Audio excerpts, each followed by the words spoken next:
Добре дојдовте во студио, гостин Лиле Поповска, председателка на Дом. Добре дојдовте и вие во студио. Веќе 7 ден Скопје се задушува поради загадувањето на воздухот. Активистите и граѓаните денеска реагираат, се делеа маски низ градот и бараат да се преземат итни и конкретни мерки. Што всушност се чека? Се чекаат формално да поминат некои рокови кои што се зацртани со оперативен план помеѓу Министерството за животна средина и градот Скопје, според кои на 5 дена поминува онаа зона на информирање, кога целата јавност треба да се информира за состојбата со аерозагадувањето, а по 10 дена е фаза на алармирање, прак на алармирање, кога треба да се превземе нешто. Меѓутоа, лично јас... Тоа е процедура која што е напишана од човечка рака и која што треба да биде флексибилна. Лично јас мислам дека треба да се смени, тоа се предолги рокови, затоа што и 2 дена и 3 дена во ваков загаден воздух е алармантно и може да се наштети на здравието. Токму затоа речиси секој ден како Дом гледате дека имаме што пресконференции, што трибини, што разговори со институции, со луѓе и на национално и на локално ниво. Ние предлагаме да се работи многу поургентно, пред се да се интервенира во сообраќајот. Предлагате на кого? Предлагаме на градот Скопје конкретно, затоа што за тие работи градот би требало да ги направи, меѓутоа и лобираме преку Министерството за животна средина да се превземат одредени работи, па јас мислам благодарение и на сите тие заложби и на граѓани и на луѓе од политика и надвор од политика, практично се крена еден голем интерес и мислам дека сме на прагот да се мобилизираме целосно, затоа што ова бара мобилизација и заедничка акција на сите институции и на национално, на локално ниво, но и на граѓаните. Сообраќајот е една работа каде што... Само да ве прашам, вчера беше одложена оваа точка од дневниот ред. Вие сте партија која парципира во власта, нели можете да излобирате, за да се постави веднаш. Вашите предлози да бидат втора точка. Меѓутоа, знаете што, еден пратеник не може да наметне некоја работа, меѓутоа може да отпочне процес, може да лобира и тоа го правиме и работите, фала Богу, во некоја насока и се менува. Денеска на владата се разгледува загадувањето и очекувам до вечер да има конкретни заклучоци и предлог мерки во оваа ситуација. Ова не е точка која што е помалку важна од некоја било која дури изискува приоритет. Дури, господи, точи, јас мислам дека очекувам дека и на парламентот ќе се најде побрзо оваа точка отколку што е на крајот на седмицата. Мислам дека има клима, сите сме свесни, сите сме разумни луѓе, сите имаме деца. Постои ли начин вие да притиснете, да излобирате? Има ли некој друг начин, освен да чекаме таа точка нели на дневниот? Не, има се разбира, ние тоа и го правиме, затоа реков и трибини и јавни расправи, меѓутоа и пресконференции постојано, но и лични контакти. Затоа, значи, од тие причини наидовме на позитивен одзив кога лобиравме да не се одложи рокот за еколошко прилагодување за големите загадувачи. Вие знаете дека имаше размисли во владата да се пролонгира уште 5 години тој рок и тоа беше барање на 5 најголеми бара од наместо април 2014 уште следни 5 години да се пролонгира рокот кога тие ќе работат не еколошки и ќе загадуваат. Тука успеавме, само да се доискажам, значи тука успеавме со аргументи, со една позитивна кампања да доведеме до тоа да се промени тој став и се разбира заедно и поради влијание и на невладини организации, на граѓани предпоставувам, меѓутоа ние нашиот дел си го одработивме, да се запази рокот до април 2014 и тука владата веќе фиксно тоа го зацрта. Ние продолживме како партија да одиме во посета на тие големи загадувачи. Знаете дека ги посетивме и едни, и други, и трети. Во Макстил и во Југохром Јегуновци се уште не сме се сретнале, меѓутоа во Југохром Јегуновци знаеме дека имаат проблеми, можеби немаат што да кажат, меѓутоа ние затоа па појдовме во Тетово. Директно таму организиравме трибина, ги поканивме, не дојдоа. Тетово е во катастрофална ситуација. Тетово, Гостивар, целиот Полог и што поради врачавме, значи, онаму каде што велиме, каде што големите гиганти, капацитети кои што работат со металуршка индустрија, имаат и големи добивки. Знаете дека берзата на метали со години поред е многу високо. Одвојуваат средства секогаш за да може да си купат филтри или не знам, мора да има. И мора да има максимум 1% годишно ако редовно одвојуваат. Но рековме, за некои капацитети кои не се во состојба тоа да го направат, како што е Југохром Јегуновце, а кои што се важни за социјалниот мир, за екзистенцијата на луѓето таму во Полошко, во такви ситуации државата треба да размисли како да им помогне, да биде гарант за некои поволни еколошки кредити, ги велам еколошки наменети за еколошки потреби, за еколошко прилагодување, да, или за пристап до користење на одредени европски фондови. Како пример би кажала, денешна информација ми е дека е избран, значи, мислам дека е избран понудувач и дека ќе се државата, владата ќе прави пречистителна станица за отпадните води од Југохром, Јегуновце, за да се спречи труење на водите на Вардар со шестовалентен хром, кој што е еден од продуктите од Југохром. Значи, такви активности, како што е таа, треба да има многу. Не една пречистителна станица. Секаде каде што не може одредена фирма да направи, а гледаш дека таму ти работат луѓе, целиот крај ќе се испусти ако се затвори, а од друга страна пак луѓето се трујат од тие загадувачи. Тука треба државата, значи, да интервенира, затоа се Дали ви е познато дека еколошки фондови недостасуваат средства за мониторинг? Да, се зборуваше дека недостасуваат. Добар дел од мерните станици не работат. Вака, во Скопје, тука веќе дел од битката е извојувана. Минатата година ништо не работеше, речиси. Скоро ни една мерна станица во големи периоди не работеше и тоа беше страшна работа. Имавме многу дебати, многу објаснувања. Имаше некои технички наводно проблеми, ми кажува. Сега не работат.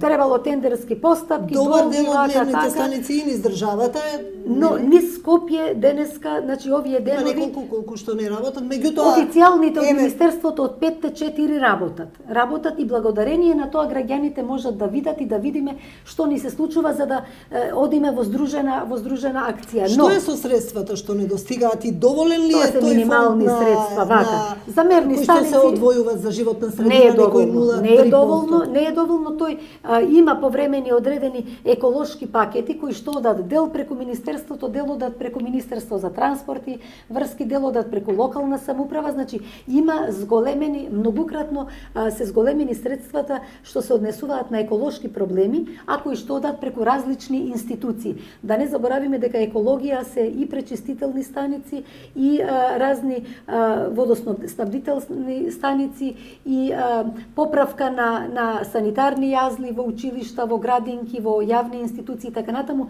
Сето тоа е дел од екологијата, сето тоа е услов за да имаш здрав живот. Значи, многукратно се зголемени средствата што одат за еколошки проекти, но направени се исто така прием на зголемен број инспектори, за тоа неколку години инсистиравме, кога пред пар години немаше, речиси, на една рака имаше инспектори, сега има над 20 инспектори државни и дополнително локални во сите поголеми локални самоуправи, но тоа е малку. Покажува дека недостасуваат сепак средства. Малку се, ќе ви кажам вака, треба повеќе средства дополнително за повеќе инспектори и на национално и на локално ниво и потребно би било според нас, тоа го предлагаме и јавно, една координација подобра на инспекторите и да се размисли да се стават сите тие под надлежност одредена на државниот инспектор, за да може навистина поефикасно да се делува. Дополнително, инспекторатите немаат доволно опрема, немаат возила теренски, треба повеќе мерни станици. Потребно е да се доопреми државна лабораторија. Знаете дека лобираме и во процес е веќе доопремување на лабораторијата во Министерството за животна средина. Очекуваме по нова година да се направи акредитација, за да може да проверуваме едно се резултатите од приватни лаборатории, а друго е да се има паралелно и државата своји резултати. Не подценувам, има професионалци кои што си ја работата како што треба во тие приватни акредитирани лаборатории, но имаме сознание дека понекогаш поради притисоци или поради некои други причини може да се издадат и неточни податоци. А тоа значи некому да му дозволиш да те труе, а да не може да се превземе ништо. Нема акредитирано, нема техники за моделирање на влијанието на мониторингот. Во таа насока, токму пред некој ден предложивме уште една надградба на тој систем на мониторинг, да се направи централна една хемиска лабораторија, каде што ќе се обединат сите државни лаборатории. Сега нека се бидат и теренски распоредени, но да ги користат заеднички ресурсите. Ние сме премала земја за да можеме да имаме повеќе спектрофотометри, вакви и такви скапи апарати на повеќе делови низ Македонија. Но треба да биде како државата опремена да може во секој момент да исконтролира што се случува. Законите ги имаме, ама немаме опрема. Законите, фала Богу, ги донесовме, но сега доаѓа најтешкиот дел кога треба да се примени. Виновникот за целото ова загадување? Ниска еколошка свест, една работа. Втора работа, еден пристап кога економијата е се уште над екологијата, и тоа е поврзано со еколошката свест и на субјектите што работат со индустрија, меѓутоа и на граѓаните, па и на политичарите. Ја немаме постигнато критичната вредност на еколошка свест на сите нивоа. Се уште се смета, тоа ни е останато последниве, откако знам за себе, и децении веќе се вели важно фабриката нека чури, нека се отворат фабрики, нека чури, и тоа се смета како нешто убаво. Се заборава дека во современ свет фабриката не треба да чури ништо друго освен водена пареја. Се друго треба во абсорбери да остане внатре, да се преработи и енергијата да се искористи и дали како политичар кој што се бори за сите овие работи го сметате ова за вас личен пораз? Не е пораз, туку е само мотив да се доработи работата, затоа што за мене и за колегите од дом и за сите луѓе со еколошка свест е јасно дека нема лажна дилема работа или здравје. Ем работа, ем здравје бараме. Значи, економијата и екологијата мора да одат рака под рака. Не може за сметка на тоа некоја фабрика да чури, за да има работа, да мижиме и да го дозволуваме тоа. Напротив, треба да се менуваат состојбите. Затоа, значи, успеавме да ги смениме, да ја смениме одлуката, да не се продолжува рокот на загадувачите. Успеавме да се затвори дефинитивно топилницата во Велес, односно да не се рестартира, бидејќи таа беше пред рестарт. Успеавме да не се изгради железара во Неготино, среде Лозија. Понатаму, сега се мобилизирани сите инспектори, веќе целиве десетина дена во Скопје се на терен и наутро до вечер одат, ги проверуваат средните и малите капацитети, затоа што да не заборавиме, загадувањето има повеќе лица, многу лица. Ние ги гледаме големите оджаци, тие полесно се гледаат и тие се најголем извор на загадување. Меѓутоа имаме многубројни средни и мали оджаци каде што ние немаме доволна контрола ни што се гори, а токму од тоа горење различно ние се загадуваме. Што со возилата, рекоа дека возилата дополнително, затоа значи сиве овие кампањи наши да се смени режимот на движење, јас сум повеќе од сигурна дека и ова ќе успее, ќе има промена не само поради нас, туку поради сите граѓани кои што имаме веќе доволна еколошка свест. Дали сметате дека ова ни се враќа како бумеранг, бидејќи 2010-та владата донесе одлука за увоз на стари возила постари од 14 години? Тоа беше многу проблематична одлука. Јас тогаш реагирав, имав изјави дека дали сметате дека тоа не се врати како бумеранг сега? Делумно се врати, иако нема сериозна анализа дали дел од тие коли кои што беа уште со постар датум не се заменети со малку понови. Мислам дека малку помалку за стари возила имаме сега отколку што беа. Но таа мерка требаше да трае сосем краткотрајно, колку да се заменат најстарите возила.